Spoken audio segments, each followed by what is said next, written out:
Hey guys, Barry here to do an album review today. I'm here to tell you all about the latest album from Sifting, The Infinite Loop, out September 27th on Eclipse Records. This album has 10 tracks, 1 hour and 10 minutes in length, and this is the band's third full-length studio album. Quick bio about these guys. They're a Venezuelan-American progressive metal band based in Los Angeles.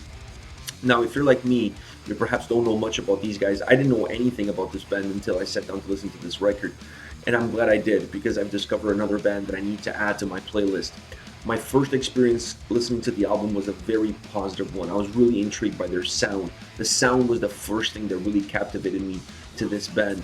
This album has a very cool sound to it. It just has really cool dynamics, really cool structures to songs, overall record as well. But it was an album that had a very captivating, a very different, not necessarily different, but a very interesting, I think that's the best word, interesting sound and approach. And that is what got my attention first time going through the record.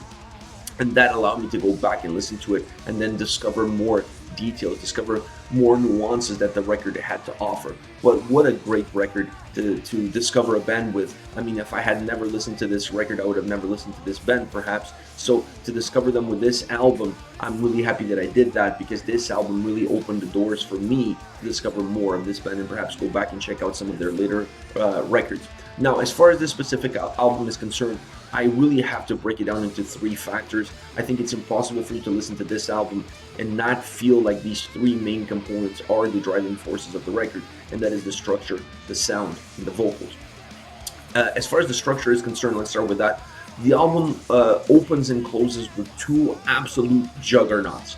2 tracks over the 10-minute mark that just have a lot of life. First one being Agony, and then the last track being The Infinite Loop. These 2 tracks, being the first and the last, really intertwine themselves and really give life to the name of the album. It really allows the record to have a sense of an infinite loop to it. So I really like what they did, putting these 2 tracks at the beginning and at the end. Perhaps for some people, it may feel like, wow, to start off the record with a 10+ minute track. It's not about the duration of the track, it's about how the track is constructed, the sound that it has, and how it captivates you to the rest of the listening experience. That's what it's all about. You should never look at the number, but rather at the content of the track. And this song to me was a great opening track. Agony is a great opening track. Very beautiful song. Really a showcase of what this record is going to offer you down the road. And then finishing off with The Infinite Loop to me was perfect, because it really rounded off the record. The Infinite Loop is a track that talks about reincarnation and how life evolves over time. So I really feel that it ties in perfectly with the mood, with the atmosphere that this record really has to offer. Because if there's one thing that this record talks about, is learning through your mistakes, learning through your life experiences. So I feel like everything on this record is perfectly tied in. The title, the way the first track and the last track have that extended time frame and how they loop in with each other. And then when you look at the overall idea surrounding the record, the overall idea of the finishing track of the record, which is also the name of the record, everything is tied in together. Everything is this record is almost like watching the Twilight Zone or the X-Files, if you will. It has a little bit of that sense of discovery, that sense of there's little clues hidden here and there that paint a much bigger picture, that at the end of the record you perhaps start to understand what the whole message was about, what the whole album was about. So from a structural perspective, this album does that for you. I also like the fact that this is not a record from a structural perspective that gives you peaks and valleys. It's not one of those records. At the same time, it's not linear. It's not flat all the way through. It has speed bumps. Let's put it that way. It's a record that has small little speed bumps here and there that change ever so slightly. The majority of the changes happen within the structures of the song, not necessarily with the overall structure of the record. One of the things that I feel that allows the record to be allows the record to be more inclusive. It allows you to really be captivated in by the first track and then just feel like you're just trapped in this album all the way to the end. It doesn't give you a sense of a skippable track, because it doesn't have those peaks and valleys, so it doesn't have that down moment that you perhaps feel disconnected from the record. It just has speed bumps all the way through. Now, sound-wise, this is an album that, if there's one highlight on this record, is the sound. Absolutely incredible. That was the first thing that absolutely captivated me to this album was the quality of the music. The musicianship on this record is excellent, and the quality of the sound, the quality of the music was what absolutely drawn me into the album the first time that I listened to it. It just has this magnetizing soundscapes. It's like this progressive soundscapes that just really captivates your attention. They sprinkle in a few other influences of other genres here and there, and a few tracks here and there, but overall the soundscape that this album has is just absolutely phenomenal. One of the main, for me, is the main core element of this album is the sound. You could almost have this whole album, actually I wish they would release this whole album just instrumental, besides, like, not just release it instrumental, but release it the way they did, but then obviously add a second disc with just the instrumental tracks, because this album sound wise is nearly perfect, if not perfect, absolutely amazing. And a perfect illustration of that is the song The Fifth Element, an instrumental track that really illustrates the quality of the sound, the quality of the musicianship on this record.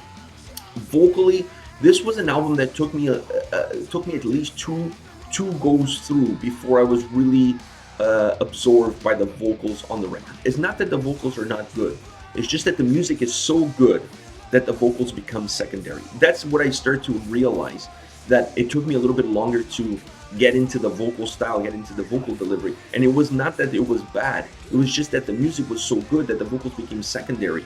So at some points throughout the album, you almost feel like the song not even needed vocals.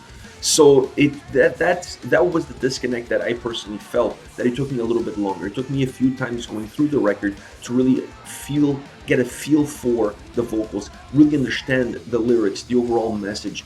And then once I did that, then I was able to reconnect those vocals with the songs and then have the full appreciation of this record. All right, so now let's talk about some tracks. I want to start off with a really stripped down song, stripped down with really melodic vocals. The vocals on this song are really interesting. They have a really nice texture, a nice feel to it. The song gains some momentum and some thickness towards the chorus. There are some vocal layers in the chorus that really add to that thickness. It gives the song becomes more robust in the chorus, definitely, versus the verses. A song that really alternates a more melodic, stripped down approach in the verses with a more robust, thick, heavier, if you will, approach in the chorus. So it's a song that has that dynamic of verses against chorus with this up and down feel all the way through it. The solo of this song really adds a lot of melody, and it really falls in place with the same vibe that you get from the verses of the track. So the solo just continue the same style of melody, the same approach, the same methodology, if you will, that the verses of the song had, and it just extended it. So I really like what they did with the solo, really smartly played in terms of how they structure the whole song together. Next, my absolute favorite track on the album, What If. I love this song. I mean, I cannot get enough of this track. At the beginning, I think this was the song that made me realize the importance of the vocals and the overall structure of the album, but also made me realize that how good the vocals were. And if I paid a little bit more attention and I tried to not separate the two but integrate them, the vocals on this album are really well put together. It's just that, like I said, sometimes they get like almost overshadowed by the quality of the music. But this track was the one that really opened my eyes to the vocals on the record, to the vocal approach, to the vocal melody, to the vocal range overall. And this was a song that did it for me. I absolutely love this song.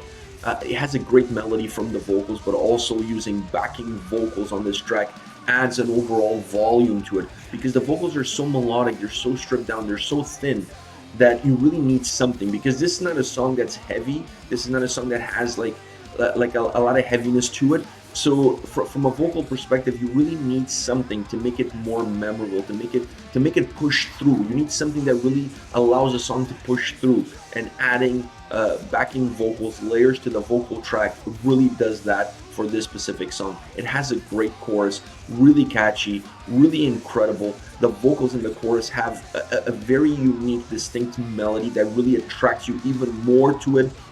and really allows the song to feel like just really big, that just wants to blow through your speakers.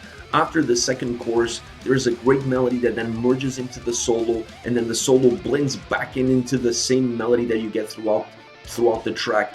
Really well orchestrated, really well constructed, that piece there, and then the song finishes off with a chorus almost on repeat. So I really like that tail end there following the second chorus. I really like how they put that together, including a really cool melody, really different than what you were getting up until that point, merging that into the solo, then the solo merging in back, not merging back, but almost blending into the melody that the track has. I really like that whole structure at the end of this track. Really emphasizes the importance of this song, in my opinion, at least from a vocal perspective, and how cool this track really is.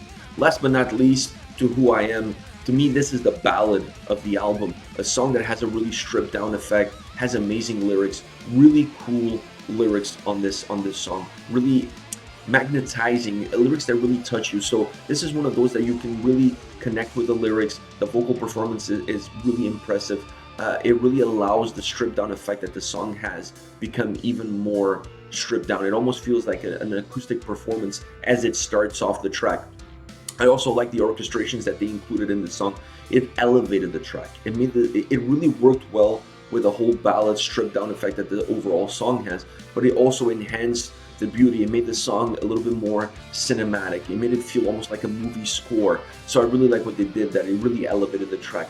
The mood and atmosphere of this song is just incredible. It really has it has a heavy cloud to it. The song is not heavy at all, but the mood, the atmosphere that the song has a little bit of a heaviness to it. It has a dark cloud, a dark atmosphere to it.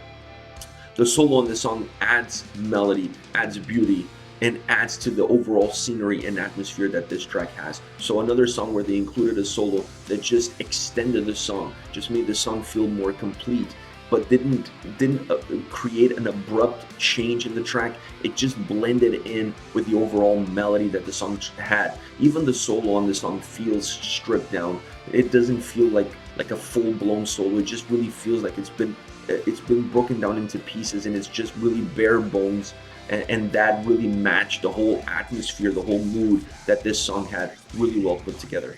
Alright guys, this is it from me. This is Sifting, The Infinite Loop, once again out September 27th on Eclipse Records. Let me know your thoughts on the band, the singles that they've released. Use the comment section below. I'll be reading those as always and getting back to you. See you.